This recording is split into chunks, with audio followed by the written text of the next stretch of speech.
Hello, welcome everyone. Today I want to talk to you about a use case of my plugin NEL-19, a random vibrato, and today's video is about using it as a preprocessor for a Reverb-Send. So first of all, check out the sound.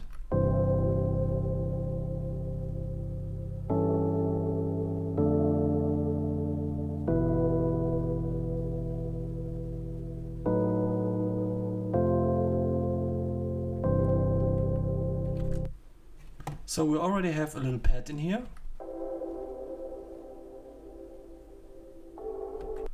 And we have this Rhodes-Piano.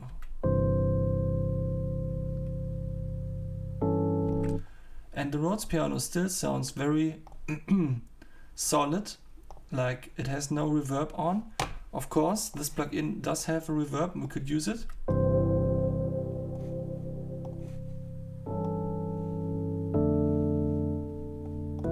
But I mean, it's just a reverb where you can turn something on and then use dry wet.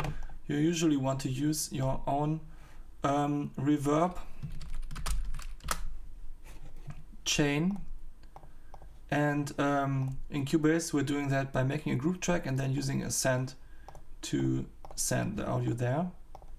Now it runs in parallel on this track and also on this track. And we can use a reverb on the send and turn the wet all the way up so that we only have reverb here and dry here. A technique that is commonly known as parallel processing with a reverb.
Now we made a very nice reverb sound with a very open sound, not a lot of low end but therefore a lot of high end, and it's still pretty damped so it's not too aggressive and it's also not very long. So a little bit of diffusion, yeah, that's a nice reverb for this Rhodes-Piano to make it not too uncozy while still giving it some atmosphere.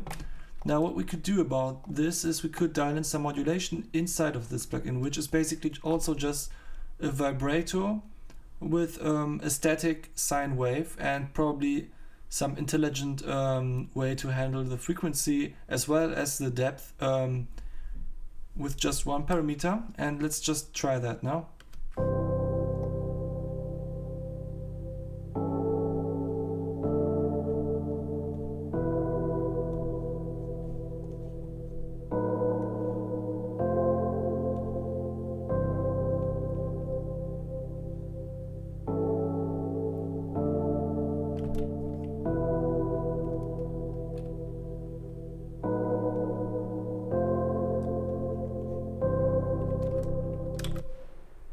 Yeah, as you can hear, this is a pure sine wave, so whenever we stay below 50%, then it still sounds rather clean, but you can barely hear the sound. And whenever we go above it, then it starts to get really wild and you constantly hear the effect. It's a bit hard to decide where to go with this, and that's where my plugin comes into play, in my opinion, because now you can just use a random vibrato in front of your reverb, and now you could just give it a rather fast frequency but not a lot of depth, and you would hear how it will add some fluctuations to it. Let me dial it in while playing it back.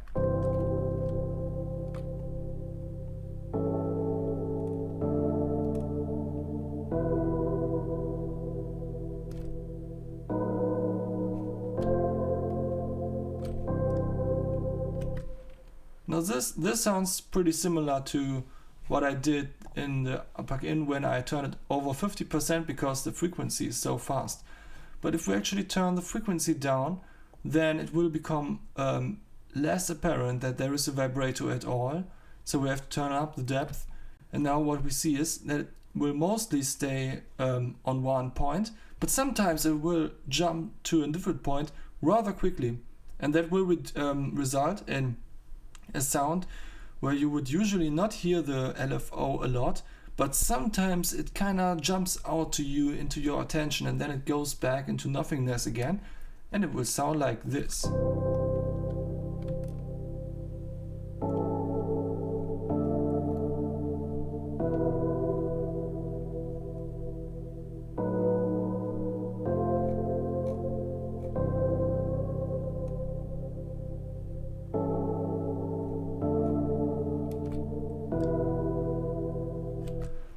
And on this setting you already hear that it can get a little bit annoying if you go too high with this value, because then it will just at some points sound a little bit unpleasant with its randomness.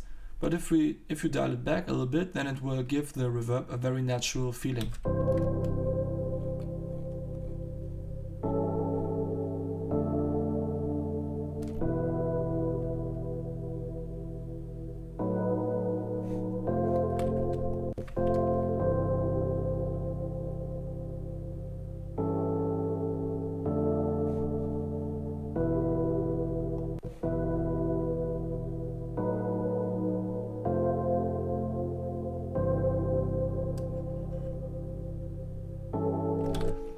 I'm not sure if you're hearing this the way I do, but when the plugin is disabled, there is a certain resonance somewhere in the middle. I guess it is 2 kilohertz or something that just pokes out massively because it's kind of resonates with the reverb setting. And when I turn the plugin on, then you still hear this resonance very clearly, but it kind of due to going back and forth on different frequencies, it does not constantly resonate on this frequency very hard, but sometimes it drifts off a little bit, and therefore the amplitude of this resonance falls, and then it comes back and forth again, and that makes it a little bit less harsh.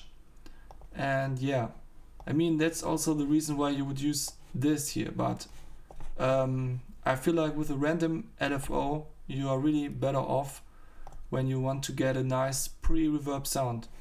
And that's one of the things you can do with my plugin.